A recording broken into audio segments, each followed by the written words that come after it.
क्या आपके साथ भी कभी ऐसा हुआ है कि मार्केट को एक इंपॉर्टेंट लेवल पर सपोर्ट लेते हुए देखा और अपने बाय साइड एंट्री ले ली और आपने अपना स्टॉप लॉस इस रेड कैंडल के लो के नीचे लगा दिया और आप वेट करने लगे प्राइस के ऊपर जाने का, लेकिन मार्केट पहले वहां तक नीचे जाता है जहां पर आपका स्टॉप लॉस लगा हुआ है। फिर अचानक से प्राइस ऊपर की ओर एक बड़ा मूव देता है। अब आप सोचते हैं कि मेरा स्टॉप लॉस यहां लगा है, इसके बारे में किसी को जरूर पता है। तभी मार्केट ने पहले मेरा स्टॉप लॉस उड़ाया और बाद में मार्केट मेरे डायरेक्शन में गया। तो ऐसा आपके साथ क्यों होता है? कैसे आपको स्टॉप लॉस लगाना है? आपको सिस्टम में स्टॉप लॉस लगाना चाहिए या नहीं लगाना चाहिए? और सबसे जरूरी स्टॉप लॉस कहां पर लगाना चाहिए? सब कुछ जानेंगे आज के इस वीडियो में। सबसे पहले समझ लेते हैं कि स्टॉप लॉस क्या होता है। मान लीजिए आपने किसी भी चार्ट पर एक ट्रेड लिया, आपने बहुत ज्यादा पैसा उस ट्रेड में लगा रखा होगा। मान लीजिए आपने एक ट्रेड में 1 लाख रुपया लगाया है और मार्केट अचानक से आपके अगेंस्ट चला जाता है, तो ऐसे में आपका वो 1 लाख रुपया एक बार में ही लॉस हो सकता है। तो इसीलिए स्टॉप लॉस आपके काम आता है। एग्जाम्पल से समझते हैं। आपने किसी शेयर को 200 प्राइस पॉइंट पर बाय किया और टारगेट रखा 220 पॉइंट पर, और आपने अपना स्टॉप लॉस 190 प्राइस पॉइंट पर सेट कर दिया। मान लो अगर मार्केट आपके फेवर में न जाकर आपके खिलाफ चला जाता है और मार्केट गिरकर 150 रुपए तक पहुंच जाता है, लेकिन आपने जो 190 पर स्टॉप लॉस सेट किया था, आपकी पोजीशन वहीं से कट हो गई होगी, जिससे स्टॉप लॉस ने आपका बड़ा लॉस होने से बचा लिया। अब कुछ लोग कहते हैं कि सिस्टम में स्टॉप लॉस नहीं लगाना चाहिए और कुछ कहते हैं कि स्टॉप लॉस लगाना जरूरी है। ऐसा क्यों है?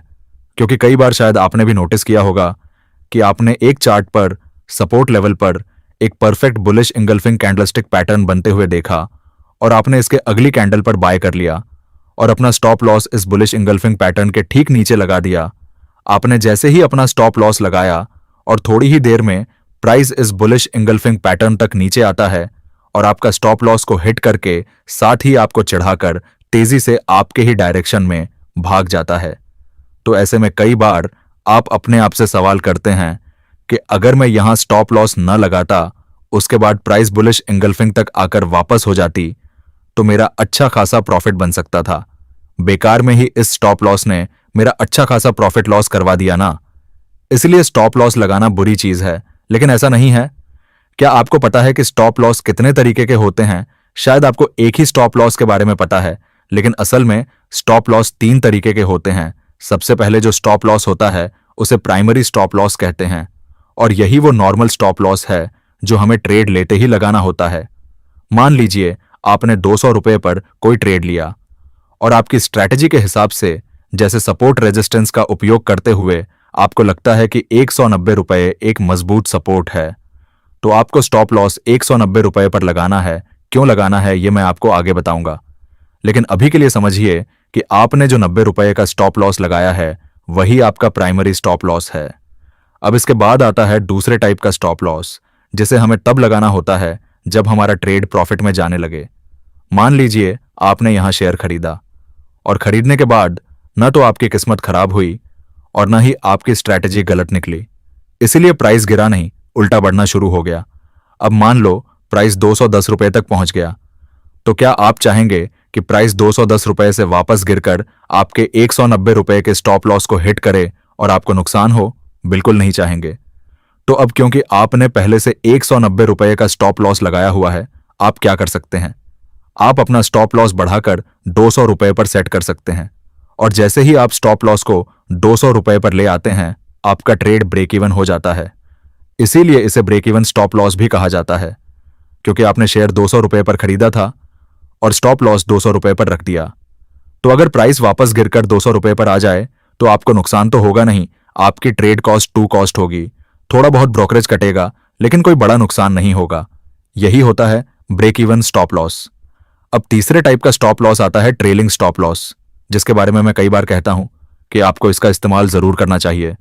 मान लीजिए आपने 200 रुपए पर बाय किया है और आपका टारगेट 220 रुपए है, लेकिन आपको लगता है कि प्राइस इससे आगे 240 रुपए या इससे भी ऊपर जा सकता है। और हां, इस तरीके का उपयोग करके आप चाहें तो बहुत बड़ा टारगेट भी ले सकते हैं। ट्रेलिंग स्टॉप लॉस में करना क्या होता है? मान लीजिए आपने 200 रुपए पर खरीद लिया और प्राइस बढ़कर 220 रुपए के आपके टारगेट पर पहुंच गया। नॉर्मल केस में आप यहां शेयर बेच देते और 20 रुपए प्रति शेयर का प्रॉफिट ले लेते, लेकिन कई बार आप देखते हैं कि टारगेट हिट होने के बाद भी शेयर का प्राइस बढ़कर 230 रुपए, 240 रुपए और कभी कभी 250 रुपए तक भी चला जाता है।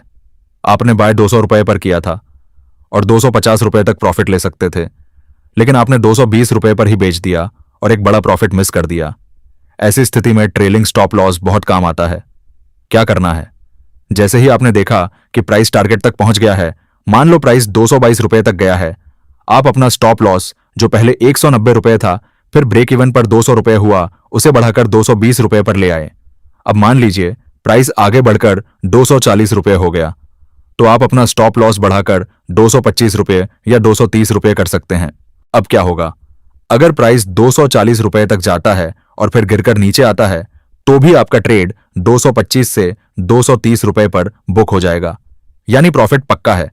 और अगर प्राइस और ऊपर बढ़कर 250 रुपए तक चला जाता है, तो आप अपना स्टॉप लॉस बढ़ाकर 240 रुपए कर दीजिए।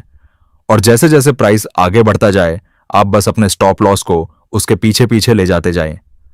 इस तरह आप जितना अधिक प्राइस आगे बढ़ेगा, उतना बड़ा प्रॉफिट आप कमा पाएंगे।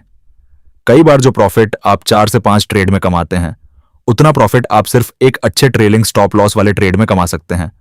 अब बढ़ते हैं एक मेन टॉपिक के ऊपर, हम अपना स्टॉप लॉस कहां पर लगाएं। और ये एक सबसे बड़ी मिस्टेक है जिसकी वजह से जो ट्रेडर्स हैं वो अपना लॉस करवा लेते हैं। हालांकि कुछ ट्रेडर्स ट्रेड तो सही डायरेक्शन में पकड़ते हैं, लेकिन उनका स्टॉप लॉस सही जगह न लगाने से उन्हें नुकसान उठाना पड़ता है। क्यों? उन्हें पता ही नहीं है कि स्टॉप लॉस कहां पर लगाना है। चलिए चार्ट पर चलते हैं और समझते हैं कि स्टॉप लॉस को कहां लगाने से उसके हिट होने के चांस कम हो सकते हैं। इस चार्ट पर आपको सपोर्ट और रेजिस्टेंस को मार्क करना है। आप इस जगह ध्यान से देखोगे तो प्राइस सपोर्ट से बड़ी बड़ी ग्रीन कैंडल बनाकर तेजी से ऊपर गया है और रेजिस्टेंस पर थोड़ी देर कंसोलिडेशन करके प्राइस दोबारा सपोर्ट पर वापस आ गया है। अब आप इस जगह देखोगे तो ये एक ट्विजर बॉटम पैटर्न बना है, जिसे एक स्ट्रॉन्ग बुलिश पैटर्न माना जाता है। अब इस जगह 90% ट्रेडर्स को पता है कि पिछली बार प्राइस सपोर्ट से रॉकेट के जैसे ऊपर गया। अब इस बार भी प्राइस ने बुलिश पैटर्न बनाया है और प्रो ट्रेडर को भी पता है कि प्राइस को यहीं से ऊपर जाना है। लेकिन एक प्रो ट्रेडर और एक रिटेल ट्रेडर में स्टॉप लॉस लगाने का फर्क होता है। अब यहां रिटेल ट्रेडर्स ने इस कैंडल में बाय साइड एंट्री ले ली और अपना स्टॉप लॉस इस ट्विजर बॉटम या सपोर्ट पर सेट कर दिया। लेकिन एक प्रो ट्रेडर्स दिमाग लगाता है कि इस ट्विजर बॉटम पैटर्न को देखकर 90% ट्रेडर्स भी बाय कर रहे होंगे, जिससे उन सभी ने इस सपोर्ट लेवल पर अपने स्टॉप लॉस रखे होंगे। आप में से किस किस को पता है कि सपोर्ट और रेजिस्टेंस लेवल लिक्विडिटी लेवल्स होते हैं, जिसे स्मार्ट मनी रिटेल ट्रेडर्स के स्टॉप लॉस हिट करने के लिए यूज करती हैं? कमेंट में जरूर बताना।